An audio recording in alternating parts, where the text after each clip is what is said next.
My dear brothers and sisters, we are now on the third Sunday of Advent. The color pink candle is now lit from our Advent wreath. Ministers or priests are now wearing, and you will be seeing priests wearing in pink today as what I am wearing. Mukhang nasurpresa po kayo. Nakita ko yung glow nung lumabas akong nakaganito kayo. And it is just fitting as well to give you a glow because Christmas is near. Today is Gaudete Sunday, a day of rejoicing. That is why, in a way, we are helping each other to tune up ourselves for the fast approaching Christmas. My dear brothers and sisters, it is important to know to whom or to where does our happiness and maybe our joy is rooted. Kung kanino at marahil kung saan nakaugat ang ating kaligayahan. Makakarinig po tayo ng mga ganitong mga sinasabi ng mga tao.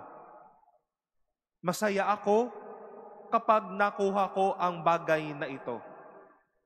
Masaya ako dahil napao ko yung manliligaw ko, yung nililigawan ko. Masaya ako dahil may ganitong nangyari sa akin. It is true that happiness will vary after an event or an experience. Pumasa ka, kaya masaya ka. Nakasimba ka, kaya masaya ka. Dahil sa isang karanasan, masasabi at doon makikita yung bunga ng pagiging masaya natin. Ngunit nakakalungkot po isipin na madalas, madami na dito lang nababase o dito lang tinitimbang ang ating kaligayahan o kasiyahan. Sa nasabi ko nga, masaya lang ako kapag may ganito. Masaya ako dahil may ganyan ako. Masaya ako dahil naranasan ko ito. Yes, they serve as sources of happiness. But are we still that willing to have and acknowledge Jesus to be the source of our happiness? That we anchor our happiness in God. Our readings today would remind us and encourage us about such truth. There will always be fruitfulness when we make God as the anchor of our happiness. May mapapala at walang kupas ang pagkumpas ng grasya ng Diyos kung siya pa din ang pinagmumulan ng ating kaligayahan. Isaiah the prophet in our first reading would remind us, I rejoice heartily in the Lord. In my God is the joy of my soul. Sa Diyos nakadikit ang kaligayahan. And St. Paul in our second reading would remind us to rejoice always and to know that our joy is rooted in the Lord. But you might ask me, our gospel speaks nothing about being joyful. Am I right? You can even find the word joy in our gospel today. But it spoke something about the effect of anchoring our joy in the Lord. And what is that?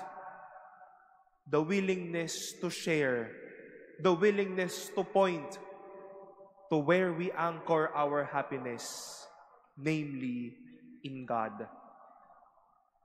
Ang masayang tao, hindi lang nakangiti. Alam niya kung sino ang nagpapaligaya sa kanya.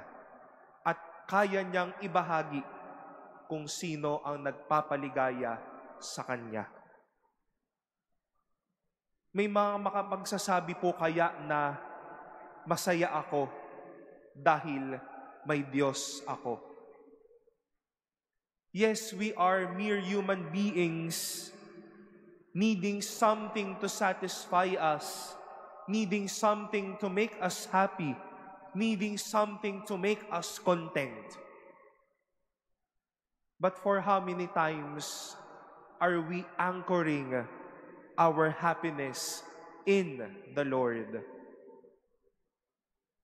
Madami pong walang-wala ngayon at marahil sa parating na Pasko, pero masaya sila dahil nakaugat ang kanilang kaligayahan sa Diyos.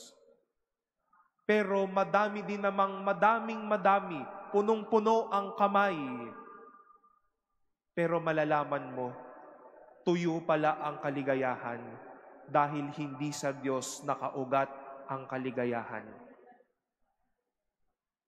We all want that the coming season of Christmas be a happy season for us.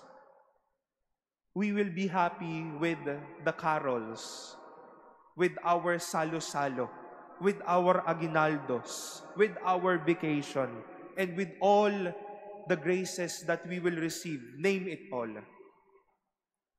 But as we prepare for Christmas, may we not only anchor our joy to passing things, but let our joy will be always in the Lord.